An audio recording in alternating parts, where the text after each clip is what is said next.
आज रवींद्रनाथ टागोर यांची जयंती आहे. जयंती देशभरामध्ये धूमधडाक्यात साजरी केली जाते आहे. जालना जिल्ह्यात, विशेषतः जालना शहरात महानगरपालिका भारतीय जनता पार्टीच्या ताब्यात आहे. मात्र येथील रवींद्रनाथ टागोर यांच्या स्मारकाची दुरावस्था पाहायला मिळते आहे. आपण पाहू शकता की आज जयंती असून सुद्धा माल्यार्पण केलेलं दिसून येत नाहीये. कधीतरी जुना हार त्यांच्या गळ्यात आहे. परिसरात रंगरंगोटी देखील करण्यात आलेली नाही.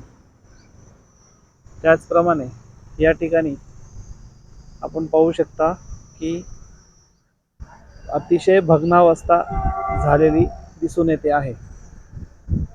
स्मारकाचे गेट, भिंत या देखील तुटलेल्या स्थितीत दिसून येत आहेत.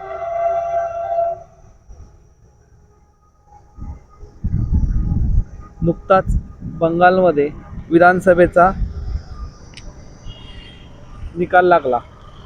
रवींद्रनाथ टागोर यांच्या जन्मभूमीमध्ये भारतीय जनता पार्टीची सत्ता स्थापन झालेली आहे. आज त्या सरकारचा पहिला शपथविधी आहे.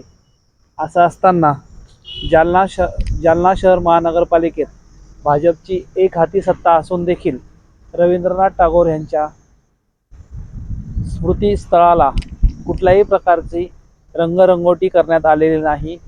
त्याचप्रमाणे माल्यार्पण देखील करण्यात आलेले नाही.